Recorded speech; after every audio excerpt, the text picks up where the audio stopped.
Hi, guys. Hey, Thanks for everybody. showing up. I really appreciate it. I was struggling like crazy just to get here.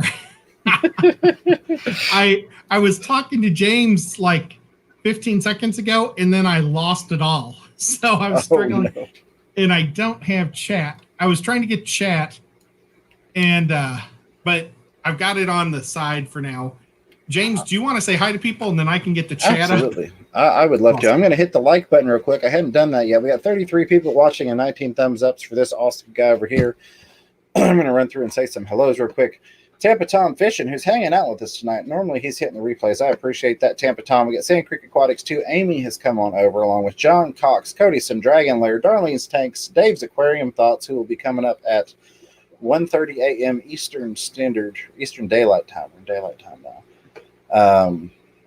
So 1:30 a.m. Eastern. Let's see here. Darlene Tanks, William Pridemore, Sarah Lynn Snow, Mismatched Socks, Rico Stan, BJ Palmer, Mr. Fish Sir, Sandy Doty, Fantastic Freaks, Dragon Lair, hello again, Mike Stambaugh, Texas Fish Room, Dan Slee, lots of awesome people, Tim Carter, Delilah's Critters, Mandy Boyd, Logan's Aquatics, Exotic / Multiple Aquariums, Scott's Aquatics, Justin Powers, Rebuilding Our Brand. I think I got everybody. I probably missed a couple. Big Tank Hank. What's going on? Mississippi Hippie, how are you? Candy Overhauls, thank you again. And Chad Krotz. All right. Well, thank you all for being here. Oh, I was just Shai thinking has about Mississippi. taken over the mouse here in the comments. Well, that's awesome. You just do that. And she was looking at football comments. Oh, I forgot to set my fantasy football lineup for tonight. I don't even know who played tonight. Oh, well, they didn't hurt me too bad. I'm not quite sure either. What we're talking about is we've got a fantasy fish club, fish league going on. And we aren't going to get into that because that would be boring for most of you. But, yep, the last couple days have been crazy for me. My brother came into town 2 days ago, and we've literally been playing games nonstop. You know, we just slept for like 5 hours and got up early this morning and started playing again. I set my alarm to stop at 10:10 tonight to be able to get onto this stream. And James and Shai, you guys would love the game we're playing right now. It's a Lord of the Rings game, but you use an app, so it always gives you like a different nice map and tells you different things. It's crazy. It's a lot of fun. But gosh, I'm sorry, guys. So basically, what we're going to do is we're just going to continue on with our discussion from earlier. I didn't really set up anything special for tonight, and I apologize for that. And if you're catching this on the replay, we are referring to the Aquariums Made Easy Aquaholics Anonymous live stream on the Fish Room Fever channel for the first part of this, so you don't feel like you're missing out if you're not here live with us and you haven't just jumped over. But we were discussing a QT or quarantine setup, and I know you didn't get to have any input on that on my channel. So what are your thoughts on that, Ed? Oh, I totally agree. I mean, if you're going to set up a dozen tanks, if you're going to set up 5 tanks, why not just set up one more? It can be a glass bare bottom. You know, you don't have to set it up fancy. Just set one up, put an air stone in it, a sponge filter, you know, or a box filter maybe, and just keep your fish in it for 2 weeks and look at them. You know, you don't want to put sick fish with the fish that you love already. It's a great way to weed out the sick guys. And then if you see something the matter with them, then you treat them. You don't, I know Corey, he doses everything, you know, but he's a professional that's selling fish. So it's his reputation. I don't dose everything. I try not to dose anything. If I do see ick, I'm going to give it ICX. If I see a parasite, I'm going to deal with that, you know, however. But, you know, if they just look like they're weak, I might add a little bit of aquarium salt to help out. You know, that's when you know if you got to add a little extra heat. It's kind of a good testing ground, I think. It is. I mean, so I wish, you know, I'm going to talk about my pond guppies. I brought them all in, and I had like 4,000 in one tank and about 250 in another. And I piled about probably 3,000 in a 20-gallon tank. They're all fry, and I was going to try to weed them through, and that was a mistake. I think I just put too much. That was a seasoned tank, but I don't know why so many of them were dying in there, except for maybe there was just too much. I don't know what you. Sorry, I didn't mean to cut you off, Ed. Nope. Well, one thing is, when I go out of town, I do ask my dad to take care of my fish, and he put way too much food in the baby tank. I guess he saw, thousands of fish, so he put like a handful of food, and so I didn't have die off until after we came back. So a lot of it may have been from that, but there was like fry stuck to food when I got back, so that was pretty bad. But still, I've gotten them all out of that tank that have survived. Got them into 85-gallon split tank. So, and it's really funny because I've got this 85-gallon acrylic split tank on top and bottom. I'm keeping the adults on top, and the bottom is all fry. And when they get old enough, I'm going to move them up. But that way I can keep my virgin females virgin. And so I know exactly who the fathers are of the babies. So that's the plan. But it's funny because like I was arranging the boys like in different tanks. I put an even amount of girls in each one.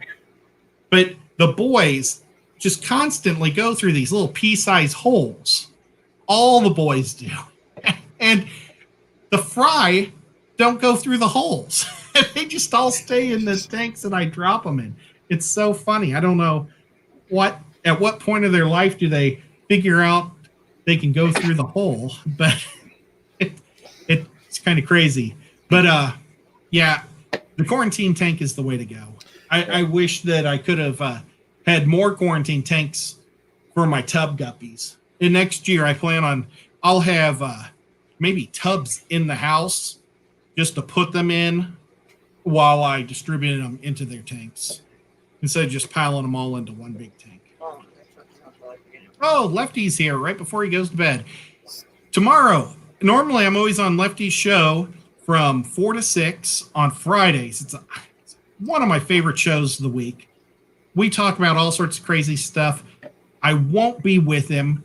My family's having a big family dinner tomorrow, and they said I got to be there at 5, and it's like 45 minutes away.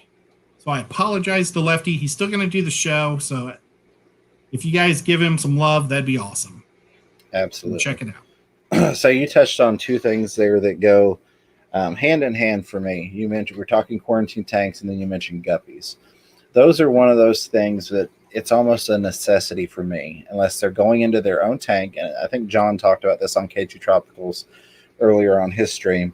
Unless they're going to be, going into their own tank, I always quarantine guppies, and I'll quarantine guppies for usually like 2 months.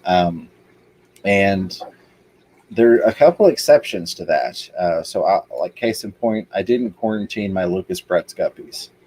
I've been to Lucas's place. He's well known, throughout YouTube for his fish, and he sells online. I've saw his tanks firsthand.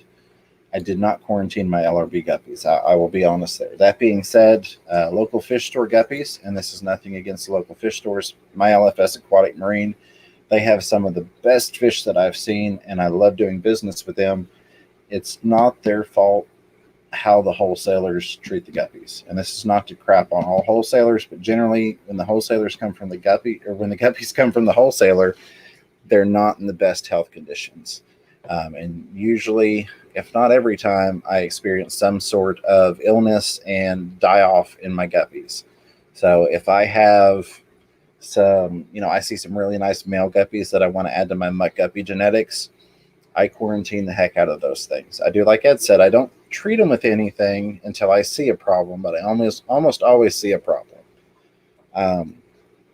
And that goes back to if I were to add them into that muck guppy system, one of those systems is two 40-gallon breeders that are on the same water supply with a sump, and that could affect several hundred fish. I've probably got 200 guppies in the one tank, and then my snowball colony is in the bottom. I've also got a Sultan pleco and a couple other fancy plecos that are in that system. That could affect not just a lot of fish lives, but also a lot of money. I could lose hundreds and hundreds of dollars worth of fish just by bringing in $10 worth of sick guppies. So that's one of the things to think about, especially with certain fish when you bring them in terms of quarantine. And then Shy had something to say. The other good reason to have a quarantine tank is if you have the aggressive fish breeds. So like your cichlids, where they're going to fight. If one of them gets injured, it's nice to have that quarantine tank where you can pull it out, put it in there, and treat it without having to treat the healthy fish as well. Or also is potentially a timeout tank for the aggressor, perhaps. Yeah. Yeah, that's a great one. I kind of did that with my Florida flagfish because they get pretty aggressive with each other. And I had one that was being pounded, and I took it from one tank down to another, and I let it heal up. And I couldn't believe that was one tank that I was kind of letting the algae grow like crazy because I was trying to do one of those Lucas Brett things where there's just algae in there and nothing else. And I put him in there, and he ate it all. After like 2 weeks, there was no more algae. It's crazy how they do that. So I never got to do my Lucas Brett's algae thing. But now he's so healthy, I can't put him in with the other ones because he attacks them. Plus, it's nice because you can do smaller medicine doses as well. Absolutely. A lot of things, a lot of medicine, not just doing a smaller dose, but a lot of the directions indicate. Let me turn this back on here. Sorry, it's off camera for smoking purposes. But a lot of medications indicate dosages per 10 gallons. So if you've got a 10-gallon tank or even a 5-gallon, you can just cut the dosage in half. But I've seen a lot of people, just like, Candy says, and I stole it from her, words are hard. Math is hard for a lot of people. It really is. So I've seen a lot of people that screw up on dosages, just even having to cut it in half. If you've got, a 10-gallon or a 5-gallon, it makes it a little bit easier. Then how much medicine do I dose in this 55-gallon or this 75-gallon? Like that time I double dosed the 110 because I couldn't math it. Yeah. So I'm a math nerd. She's not. She's an English nerd. And so she's messaged me before, what's the dosage on this? And it's just because she's not a math person, So that makes it simple. And you save a butt ton of money that way too. And I'm like, oh, okay, I give it 15. Yep. Now that being said, and again, I'm not crapping on anybody that doesn't quarantine. That's you roll how you roll, and I roll how I roll. I have taken fish and put them directly into tanks or systems without quarantining them, especially if it's a larger fish. Say, the pet store calls me and he goes, "Man, we've got this 12-inch Oscar somebody turned in, and we really don't have a good spot for it. Would you want to come pick it up?" Something like that, I'm not going to throw in a 10-gallon quarantine tank. I'll throw it in the big tank. But I keep medicine on hand so that if I do have to treat, and I'm watching the fish after I do this, if I do have to treat, I already have the medicine ready, and I'm prepared for that situation. Something I'm going to add, here's a little tip that I've not heard anywhere else, but it's something I do a lot. I'm a really nocturnal person, as are a lot of us here probably. It's almost midnight Eastern time. I carry a flashlight with me almost always. I don't have one now because I actually have a nice little craft apron I've been using all day with my nets and tweezers and all that stuff in it, moving tanks and stuff. But I like to look at my fish a lot at night. After the lights are off, I'll go through and I'll look at them with the flashlight. You don't necessarily have to look at them at night, but check your fish with a flashlight. And I say that because sometimes you'll see things that you normally don't. Case in point, those Medaka rice fish that we got, they have ick.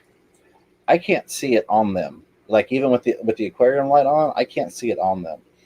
Like 2 or 3 o'clock in the morning, day before yesterday, I walked through and I was looking with the flashlight, and it just popped right out. I mean, you could see it clear as day, but it's little teeny fish with these little teeny ick spots on them. But that flashlight really brought it out. So, and I've had that come in handy before with I guess you say fungus or bacteria, where maybe you don't really see it on the fish, but you hit them with that flashlight and it really allows things to pop out that you maybe didn't notice before, or didn't really couldn't see quite as well just with a light overhead on the tank. So there's my weird tip of the day. Well, that's a great tip. Yeah. I'm glad that you caught that too. That's awesome. Yeah. So, and it's ick. So it's not one of those things you have to panic about. It's fairly bad. It's more than 1 or 2 dots, but ick is a very slow killer. It's very hard to lose fish to ick if you treat them. And there are a lot of different ways you can do it. You can use salt. I'm using IckX, and my personal blend that I like to use. Disclaimer, I think both of the medicines say don't use it with other medicines. I personally have had great luck with it, as I like to use IckX and Stress Zyme by Seachem. I think it's Stress Zyme. It comes in the purple bottle, and I'll pull it up and verify that. One of them actually has the Stress Zyme. It actually has anesthetic properties to it, so it actually helps numb the fish a little bit. So if they've got some wounds, or like ick, the cyst, they're going to open, they're going to drop off, it's going to leave open wounds. It can kind of give some comfort to your fish along with treating with the IckX, which is what I'm treating with. So that's just something that I do. Well, that's pretty cool. Now, if you don't have a quarantine tank, get a buddy and have him quarantine your tank for you, like I did. I just let James take my fish, and he's doing a great job. And it is not Stress Zyme. I will find it. Stress coat. It is Stress Coat. That is not Nico. That is Calico. This is Bo. Bo? Oh. This is our Bo. Ed has a cat named Bo, too. Yep. Bo just bit me. He's upstairs in a box. He likes to be more social with other people. I love Nico. He's such a cool cat. Yeah, he's sitting there looking at the Bichers. Both the Bichers are just swimming back and forth right now, and he likes watching them. I think just because they have so much extra wiggle. A bit of Stress Guard. Sorry, Ed. It is a Seachem Stress Guard. Purple bottle. That stuff's really good. Slime Coat Protection Product reduces stress and ammonia toxicity. And it is, antiseptic for fish, promotes healing, marine and fresh water. So I don't use a whole lot of Seachem stuff, but that's one that I do. That's awesome, man. I appreciate that. And, if you want me to help you out with that too, let me know. I appreciate that, but no, I thank you though. And that's again, those went into a 10-gallon tank. There's nothing else in the tank. So they are not in theory, they are being quarantined, if you will. They didn't go into a quarantine specific tank, but they went into a tank by themselves, nothing else in there. I'm going to treat them, and then once I know 100% that that's gone, they're actually coming out of that tank because it was on the rack I showed you all on the Fisher and Fever stream earlier, and that's some prime real estate for one of my guppy strains going there. But we're going to probably give it about 3 weeks after I see the last signs of ick before we move those guys and put anything else in there. Yep. One thing, most of the guppies that I have, I never quarantine because I like to keep them all in the same strand, so they're always only my my Japanese blue tails will be in this tank. Right. I don't want to even take them out because I'm going to leave fry in there unless I'm going to take all the plants out and everything. Yep. So basically I really try to commit to one tank so I'm not rotating them. Now that said, I've got Jesse's dragon mosaics in this tank, and there's like 4 males and 1 female, and I think it's just too many boys to girl ratio, and they're eating the babies. So but I've been watching a tank below that I bought literally a month ago of Japanese mosaic, or not Japanese, dragon mosaic. And I'm going to put, I think Jesse's down here with these guys because they already have fry, and there's a lot more females in here. And then I think I'm going to put Tom Patterson's white crosses in this tank. So that is actually another one, and this is nothing of Tom Patterson's doing. So let me preface with this because the fish were nice and healthy when I got them from Tom. But I had purchased some the first time we went to Indy, and then I got another trio the second time when we went up last weekend or the weekend before. Ow, this cat likes to nibble. He's a nibbler. But I noticed yesterday, it's been 3 days ago. Sorry. So many tanks being moved, all the days are just rolling together. I noticed one of them, that one of the females was starting to look, I don't necessarily want to call it bacteria, but we'll just say starting to get some white funk on her. So what I did was I pulled her into a separate tank, just dosed it with salt, and then that tank is on a system with other tanks. So the way I set mine up is I can remove tanks off of systems most of the time. So I lowered the water level below the plumbing so it wouldn't drain into the system anymore. And I already had a sponge filter in there anyways, so now it's just running on the sponge filter. And I did come back and dose the rest of that tank with salt, just in case, because the one fish had been, looking a little rough. But 2 days in a salt tank, that female in there looked great today. I put her back with the rest of them. They've still got salt in the tank, just, to be sure. But it's just nice to have a tank available to move her to, just to keep from contaminating that whole system or, the other 20 plus fish that are in there. So, yeah, all my Tom's fish are looking good. So, maybe she was just a little older, had a weaker immune system. Who knows? Well, she probably just got stressed. The males are extremely aggressive in that strain, I've noticed. They're not baby eaters. I've got tons of fry, but like my males are very adamant about making more babies. And they've been doing a good job at that. So I think maybe she probably just gained the attention of more than one of them at a time, and maybe stressed her out a little bit, which happens. I do have one that's an old lady that's retired. She looks like a boomerang in there. So T-Man had a question. I missed it the last stream. I glanced over it when I was scrolling through. But he's got it again. Is asking, have you heard of pink baby tears, ambulia, and hygrophila plants? If you have, are they fully submersible plants? Honestly, I don't know. I'm not a plant expert. I've just learned pretty much. Well, maybe it's been 2 years I've been doing plants, and so I try to practice on the easy stuff, and maybe I'll eventually get. Well, I'm sure I'll eventually keep getting better and better at it. Thank you, Sean. I'm sorry, T-Bone. I'm not the man. I believe, and I'm not Captain, I'm not an expert, but if I'm not mistaken, you can fully. No, please don't chew my headset cord. I need that. I believe they go fully submerged, but in order to flower, they have to get out of the water. Now, I could very easily be mistaken, but I feel like I've heard that on some of the plant nerd stuff I've watched. Shy picked up a comment I had missed. And if you'll do me a favor, because I don't think Ed has his chat open, if you'll put at Fisher and Fever, that'll highlight for me so that I can catch these things easier. But Darlene's tank says, if keeping a QT tank set up at all times and not used for months, do you do regular water changes? How do you keep it ready just in case you need it? Do you want to take that one first? I'm sorry, I didn't pay attention. Say it again. I read what Derek said about Viking colors. Oh, goodness. Okay. I need to do this, and now it's real Viking colors. Ed's playing football comments in his head. I'm so sorry. So Darlene asked, if you're keeping a quarantine tank set up all the time and it's not being used for months at a time, do you do regular water changes? And how do you keep it ready just in case you need it? Well, I was always growing guppy grass in one. I had like two. I was basically just a guppy grass, and if I had an emergency extra buy, I would throw fish in there.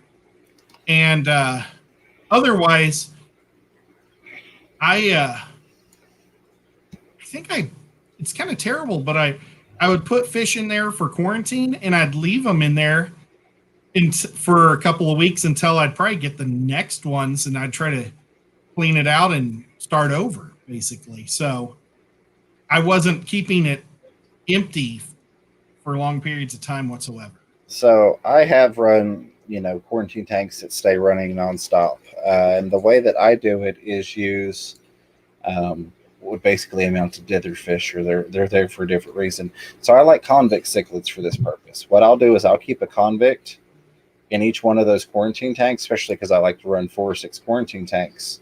Or at least I did. I'm probably going to cut that down now that I'm kind of filling out my tanks.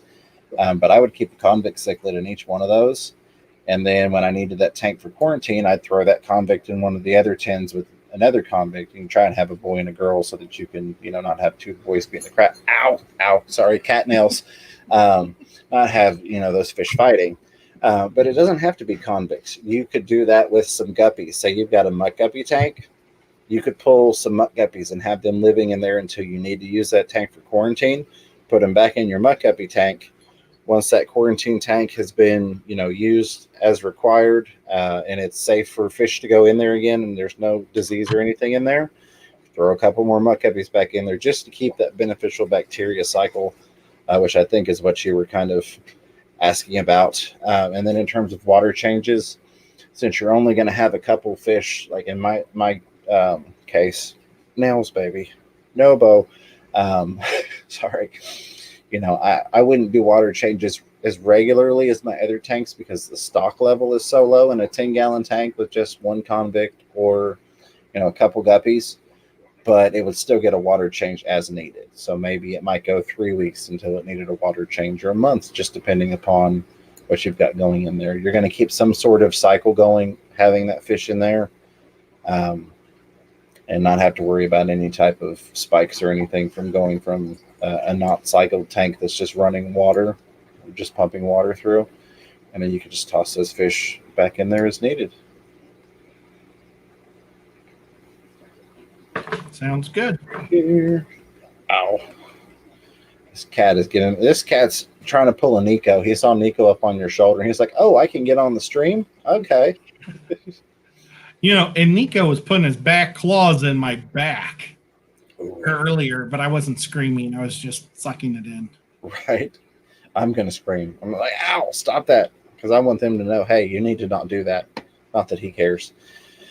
So in terms of easier aquariums, making the hobby easier, one of the things that I wanted to touch on is filtration. So I am a huge proponent, and hear me out, because everybody's got their own, hey, this is the type I like. I absolutely love sponge filters. I understand not everybody does. Sponge filters are one of those things that can make the hobby a lot easier for you in many ways, including going back to quarantine tanks. You keep an extra sponge filter running, and you don't want a quarantine tank set up all the time, or you've got a storage tote that you just keep empty in case you need to quarantine. If you've got an extra sponge filter running, you can pull it out, already cycled, drop it in that tank, and be good to go. It's also great. It's a lot easier if you've got, like, say, guppies or fish that are breeding and you're going to have babies, which once you get going, you're probably going to have babies if you've got boys and girls. Most fish are going to breed. It just kind of happens once you get into the swing of keeping an aquarium and keeping things balanced. But everything from plecos to guppies, sponge filter, you don't have to worry about things getting sucked up. If you've got, like, this tank has an overflow behind me, it's absolutely horrible to have guppies in. I've done it before. I had to build special little mesh screens to go over that so that the guppies wouldn't get sucked into the overflow, particularly the fry. It can be done. If you're a hang-on back person, which I've got some hang-on backs, and I used to be all hang-on backs, I recommend that you quote-unquote hot rod that thing, pull the crap out, as I like to call it, all those cartridges and things that they want you to spend money on to replace every month. Get that crap out of the back of it. Get you a piece of sponge. Again, we're going back to sponge, and get that in the back of it there. That way you've got that place for your beneficial bacteria and your mechanical filtration, and you're not having to buy cartridges every single month for $4 and $5. It's going to make your life easier, make the hobby easier for you. And then pre-filter sponges are great to go on the intake to keep from sucking up babies. You just need to make sure that you get one that fits appropriately. It's not going to fall off, and that way you don't come in and go, oh no, I was at work and the sponge fell off and it sucked up 60, guppy fry into the impeller of my hang-on back. So that would make me sad. Yeah. But there are definitely, you don't have to go with sponges, of course. There are a lot of different ways you can filter. Even if you don't have baby fish in there, I still recommend a pre-sponge or a pre-filter sponge to go on your intake. That's going to help keep a lot of crap going into the back of the filter, which is going to make maintenance a lot easier. Oh, I totally agree. And it gives so much more extra beneficial bacteria growth. It does. It really, really does. And again, that's one of those things. Say, if you've got one tank running and it's got a pre-filter sponge on it, and you need to set up a quarantine tank, you don't have any other cycled filters, you can pull that pre-filter sponge off, assuming you don't have babies that'll get sucked up, and you're using it for that clean purpose like we just discussed. Throw that in that QT tank. It's got beneficial bacteria all over that sucker. So that's going to work in the same premise as pulling a used sponge filter and sticking it into there. Now, one thing is, how do you feel about hot rodding your sponge filters? So I have done some of that. I have not cut open. So for anybody that's not familiar, there are a lot of different ways you can hot rod them. But I find the two biggest ones, I guess maybe three, is adding air stones to your sponge filters, which a lot of them you actually have to take it apart and then cut the bar that guides the air all the way to the very bottom in order to do that. I've done that on a couple. On the non-co-op sponges, I find that it doesn't have enough efficiency addition to warrant my time to cut all those out. On the co-op sponges, I definitely recommend using an air stone in them. The other thing is you can cut down the lift tube. You can shorten the lift tube. I do that. So I run bigger sponges than required. A lot of my sponges are the 40-gallon rated sponges that go in my tins. But, the lift tube is that tall on them. So I'll cut it in half a lot of times in those shorter tanks. You don't get as much lift, of course, because the shorter that goes, the less lift is created, therefore less suction through the sponge. But you still get plenty of lift, in my opinion. It kicked me on a streamer. And then I'm going to have to send Shy a link so she can hear us. But then the other thing is adding elbows to direct water flow. That's one of the things that I really like to do. I've done that on a couple. I've added a plumbing elbow to the top of it. And so, like, the way I like to set mine up is to have it sitting right at the surface of the water so that the bubbles are getting all the way to the top and then pushing the water and causing some flow that way versus just having it go up and mushroom out and repeat process. I've not done that. I've cut a lot of mine because 20 tall or 20 longs aren't very tall. And then when you put in the father fish substrate, it's even a lot more short. So I've been cutting all mine in half. But I don't like this. I haven't used this one. This is a Zist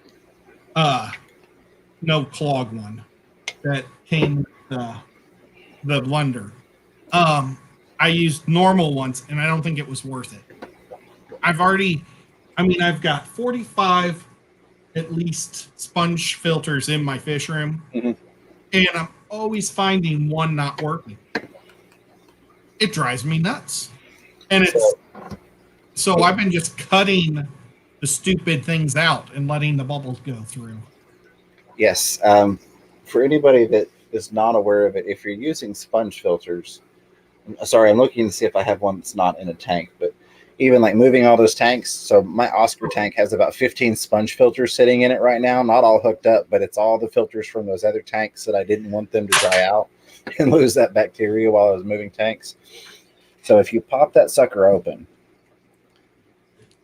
pop that tube off, and then you've got your top cap, and most people know the sponge compartment there. Pop that grid piece off that the sponge was on, and you'll actually see a lot of times that bottom piece gets stuck that's in your hand right there. If you look in the bottom of it, it's got very tiny little slots. Those get clogged up really easily. You can kind of see them when Ed spins it, see the light come through there. So when you're seeing a loss of bubbles or a loss of flow from your air pump, get that bottom piece off of there that's attached to that weighted base and clean that thing out. That's a piece of sponge filter maintenance I don't see talked about a whole lot, is getting that bottom piece. Everybody talks about squeezing the sponge out, but I would say when you do your sponge maintenance, just check that, see if you need to clear it out, because the way that those are designed, That tube goes through the bottom, and then the underside, the air comes out that little nipple there. People are going to go nuts because I said nipple. That little nub there on the end, and then it comes back up through those slots. So if those get clogged, air won't be able to force its way out of there, and that's where you see a lot of loss of lift and a lot of loss of bubbles. So what do you drill holes in there? I don't. You could drill that open. Usually I just clean it with a toothbrush. Honestly, the easiest way to clean those things is just take that sucker, and I just usually just smack it on the inside of the sink when I'm rinsing it out. I use a Q-tip. Yeah, she uses a Q-tip. I keep a toothbrush for fish stuff only. I've got lots of them. I buy the dollar packs of like 6-8 toothbrushes at the dollar store. And then I'll usually like smack it on the inside of the sink and knock that crud loose, hit it with the toothbrush, rinse it out, and you'll see a dramatic difference in flow if that thing started to get clogged. But I didn't know about that for the longest time. I was squeezing my sponges and I'm like, man, this thing just barely bubbles. And then I actually took the whole thing apart. And a lot of times that bottom piece wouldn't come loose. It would get kind of crusted on there. So I never thought, oh, this is a removable piece. And then finally I yanked one off. I'm like, oh, this has slots. They're filling up with, I don't know if it's like protein buildup or not soap scum, but, calcium deposits or whatever. Maybe it's just because I've got hard water. But I had lots of issues. And now every time I clean my sponges, I take that off and I clean it. And it does wonders for keeping the efficiency going. Well, that's awesome. I will try that. I've tried a lot of other things, and I mean, what I do works, but it seems to be more work. So that thing just I'll try that next. Sorry, one of my sponges for some reason is now shooting water about this high off the surface of the aquarium. I know. I don't know what happened there. I've got it. It's on a central air system, so I don't know why it all of a sudden started getting extra air. But I'll figure that out. We don't have a whole lot longer. We're about 20 minutes, so anything that's not potentially getting air can be fixed. Maybe one of those sponges clogged somewhere else, and now it's pushing more air here. But yeah, that's a great. Yeah, I agree. I love the sponge filters. They make life so easy. I like underground filters too, but they're harder to find and they're expensive. And I don't know how that would work with my plants. Yeah. Well, it would be fun when the roots got all up in there. Yeah, that'd probably be a whole mess. So Chewy says a good fish to have around is a zebra danio, fisherman fever. It would have to be quite an ammonia to have the fish die. After all, it inhabits the most polluted river system in the world. So there you go. There's a good one for that. Codyson says we seem to be missing a few thumbs up. So we've got 54 people watching and 47 thumbs up. So thank you all for hitting that button. For Chattanooga Ed here. Sarah Lynn Snow says fisherman fever pre-filters work as great snack bars too. Yes. So my fry and lots of other fish, not just fry, lots of fish love munching on either sponge filters or the pre-filter foam. I've got a pre-filter on. There's a pump that actually runs the water back up into this tank from the tank it's sitting on top of, because this is a pet store setup, so they sit on top of each other. The bottom tank is nothing but cherry shrimp and guppy fry. And they absolutely love to sit on that pre-filter sponge that I have on the pump because it sits in the tank, and I don't want those things to get sucked through the impeller. I mean, it's constantly, like you said, it's a snack bar of shrimp just sitting on that thing, eating at it nonstop.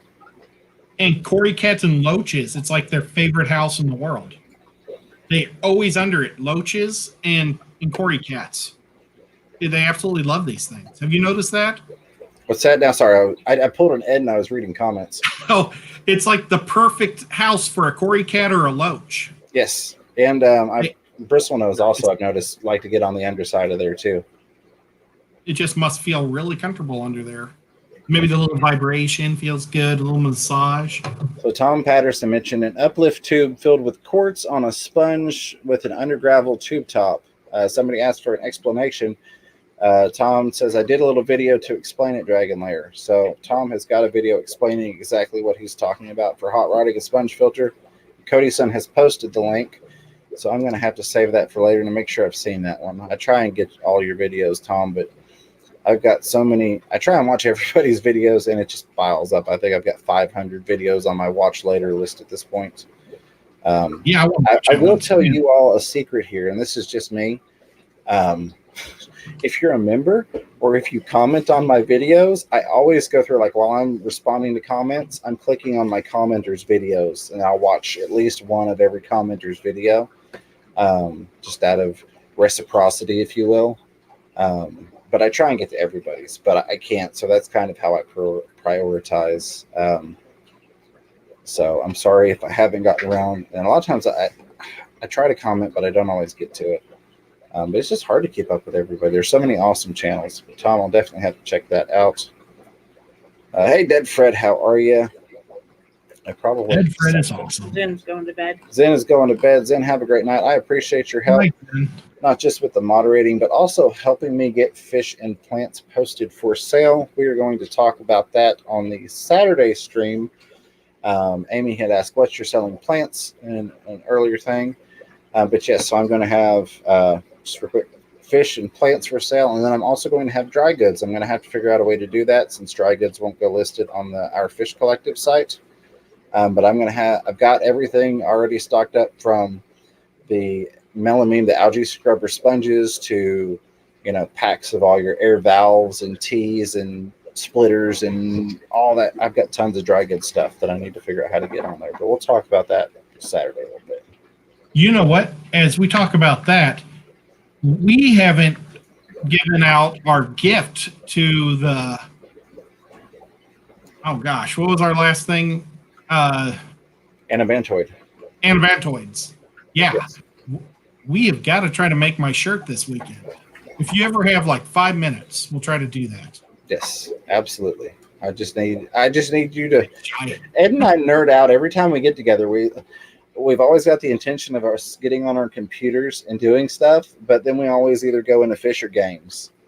Yeah, definitely. And I need to find out who I'm shipping fish to for that. I never did find out. I'll bug Lefty tomorrow, find out who had the least prizes so I can get them something. Okay, I think I got all the highlighted comments. Getting back down here. All right, so another thing I want to talk about, if it's okay with you, Ed. Yes. Let's see. And I made a list because I had so many things I wanted to touch on. Normally, I just go fly by the seat of my pants. Crew? Is that on there? Not so much. I've got a good source for fish and talking about some different fish stuff, but Cleanup Crew is a good one. Specifically, when I talk about Cleanup Crew, it's going to be not buying plecos as a cleanup crew. And that kind of plays into the next thing I want to talk about, which was water changes and ways to make that easier.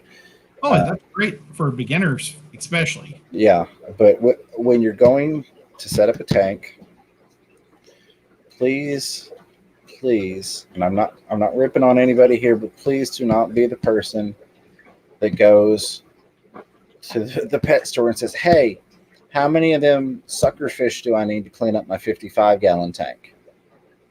So, and here's the bad part. I've heard that specific question verbatim.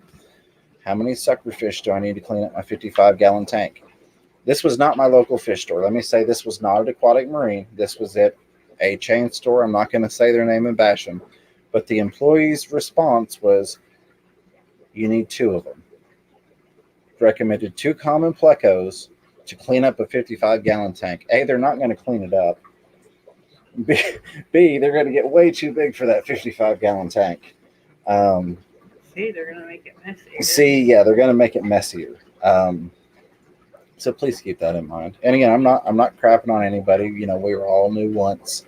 And sadly, the common misconception has been, I can add a pleco and it'll clean up the fish poop so I don't have to do my water changes as often. And that's just not how it works. Yeah, Dragon there says suckered fish don't clean the mulm. Yeah.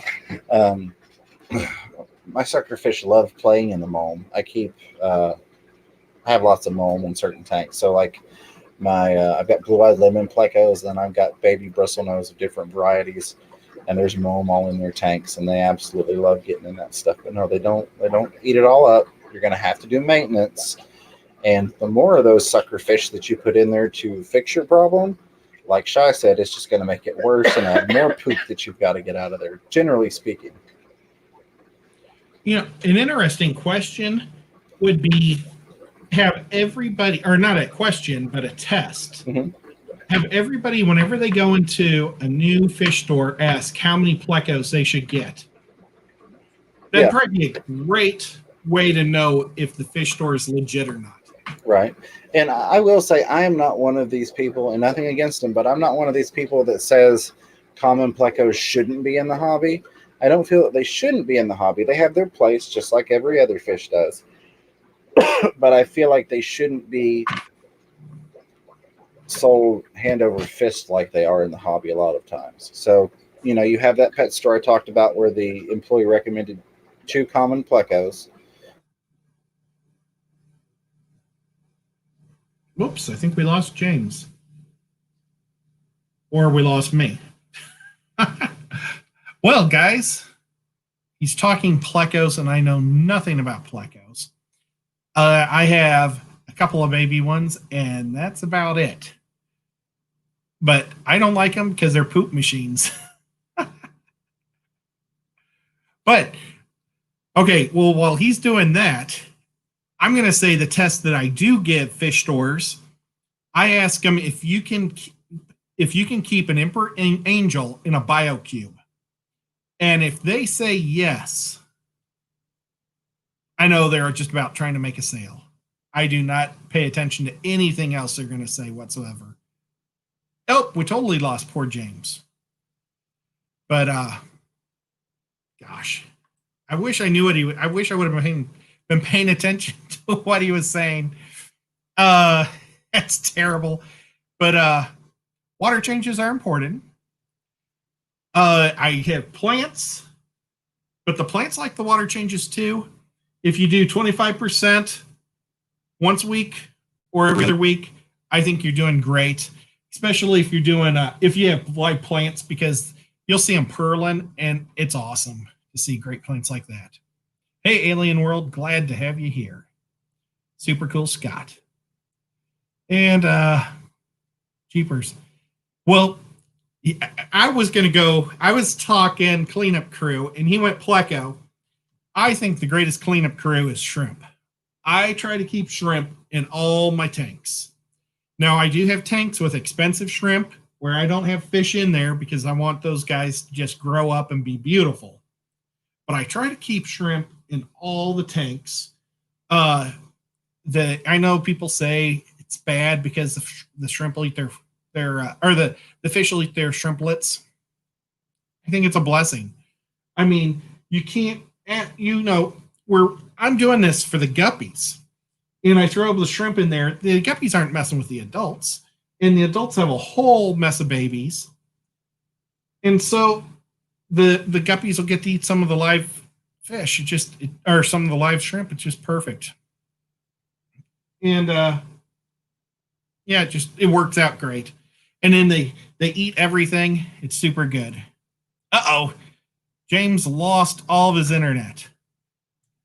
And then what's really crazy is James is the guy who's in charge of the stream for turning it off or on. Okay, I think Ed picked it up. Yep, I can keep talking, I guess.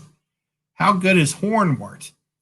You know what? I've tried hornwort once, and it took off great, but once it got so big, it just completely fell apart, and then it left these little bristles all over the bottom of my tank.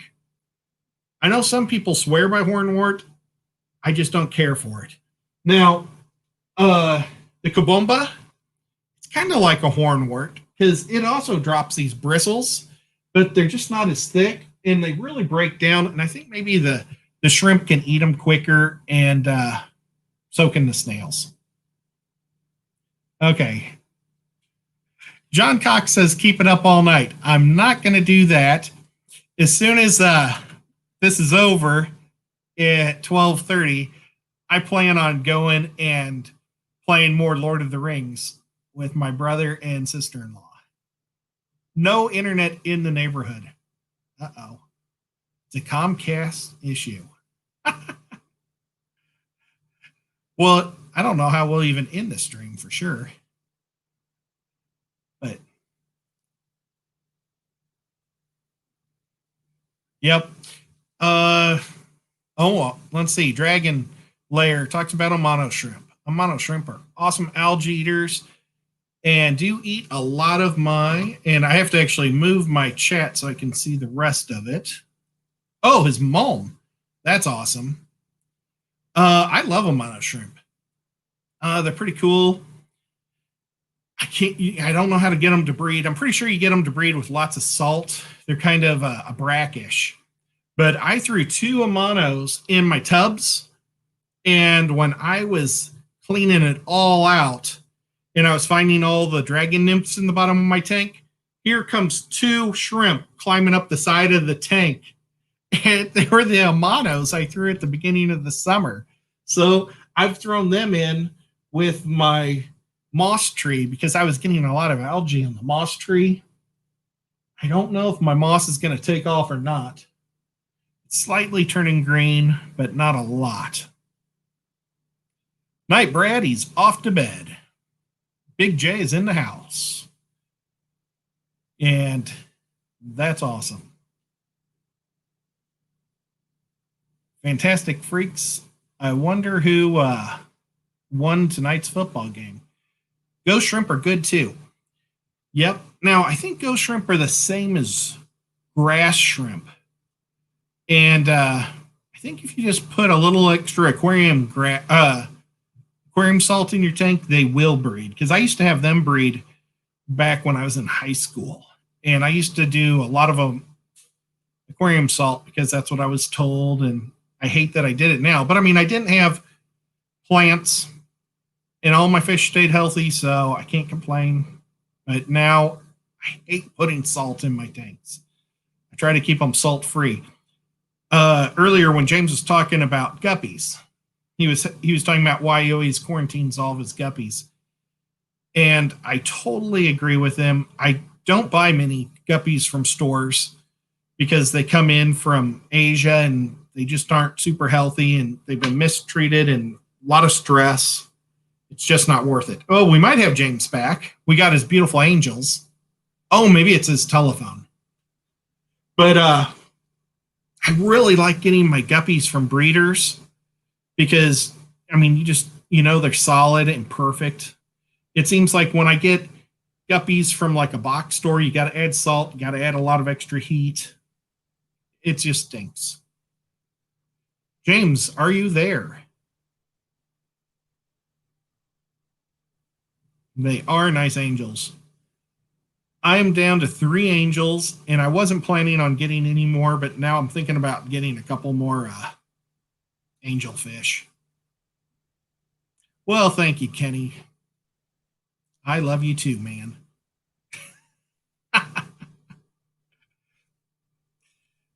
We've got 4 minutes. I'm trying to think of anything else we were going to talk about. One of the things is we are planning our next major event. We did Anabantoids last month and the Basilia like 4 months ago. So next month, expect something good. We haven't decided yet officially what. So if you guys want to put your opinions in, don't put it here. Go to probably the Facebook page. Unfortunately, Lefty and Zen have both gone to bed. So I would go to the Anabantoid page and put in what you want the next major thing. Oh, now his mic won't work, the poor guy. That was probably the cat chewing on it. He was like running around checking out the internet and the cat like, that's what my cats would do. They're both my cats are sitting just watching me right now. They're being good cats. Let's see. What is this? Puffers and Angels would be fun. Oh, a fun contest. Yes. Oh, well, yeah. See, the one thing is Amy likes puffers too. she's got the pea puffers. You don't have to have the fish to enter. So I guess you could go to your local fish stores and take photos of the puffers or your friends if they would have it.